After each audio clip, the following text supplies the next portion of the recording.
Hello दोस्तों, नमस्कार। आज एक बहुत इम्पोर्टेंट टॉपिक पे मैं आज कुछ एनालिसिस करना चाहूँगा।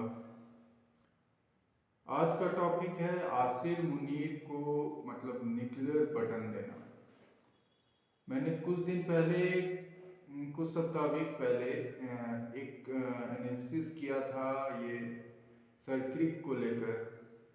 सरकार बहुत सीरियस है इस मैटर को लेकर, और जैसे आप देख रहे हैं कुछ दिनों में कैसी घटनाएं हो रही है। पाकिस्तान इंडिया जैसे नोटम जारी कर रहा है अलग अलग जगहों पर। ये बहुत बड़े एक वॉर या कुछ ऐसी चीज़ें हैं जिसके लिए भारत प्रिपेयर कर रहा है, और पाकिस्तान प्रिपेयर कर रहा है वर्स्ट के लिए।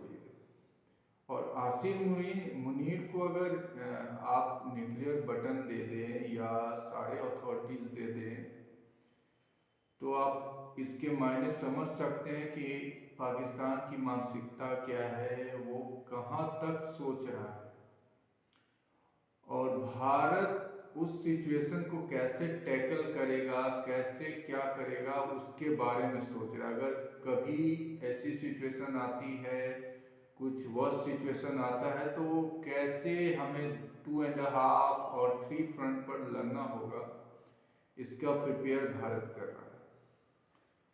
और इसका सबसे बड़ा उदाहरण है बांग्लादेश।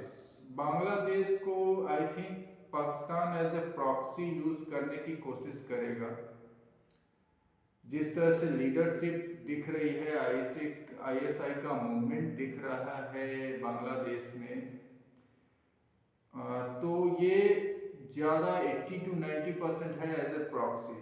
ठीक, बांग्लादेश को यूज करें।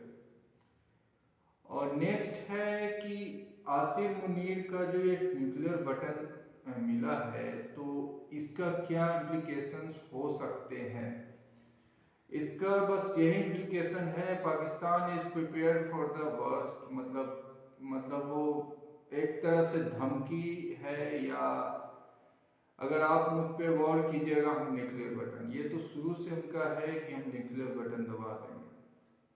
ऑपरेशन सिंदूर 2.0 में भी हो, क्योंकि भारत उसके लिए प्रिपेयर हो रहा है कि अगर कुछ सिचुएशन ऐसी चेंज होती है कि कुछ हमें और आगे बढ़ना पड़ता है वॉर में, तो उसके लिए क्या किया जाए, पहले से प्रिपेयर रहेंगे। तब तो चिकन नेक लॉक करना है, चाहे राजस्थान लॉक करना है, गुजरात लॉक करना है, जम्मू कश्मीर लॉक करना है, और इधर नॉर्थ ईस्ट लॉक करना है, तो उसके लिए भारत प्रिपेयर कर रहा है। जैसे 27th अमेंडमेंट जो आसिर मुनीर को जो पावर मिली है, आई थिंक ये तख्ता पलट से कम नहीं है। पाकिस्तान का हिस्ट्री भी इस तरह से रहा है कि तख्ता पलट हो जाती है वहाँ। और इसमें बहुत सारी चीज़ें हैं। रसिया का रोल, भारत रसिया से दोस्ती कर रहा है। कुछ वर्स्ट सिचुएशन अगर हमें फेस करना पड़े, तो रूस हमें किस तरह से हेल्प कर सकता है, इसलिए आगे बढ़ रहा है। यूएसए से भी मिल के चल रहा है। अगर कुछ डिप्लोमेटिक चीज़ें करनी पड़े, तो यूएस से कैसे डिप्लोमेटिक चीज़ें करके कुछ सीधे चीज़ें सॉर्ट आउट कर सकते हैं।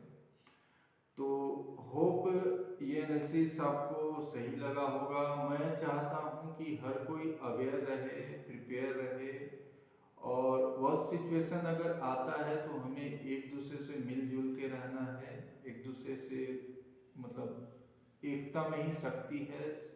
देश तभी जीतता है जब हम एक होते हैं। तो थैंक यू। कुछ नया एनालिसिस मैं लेके जरूर आऊँगा। Thank you so much.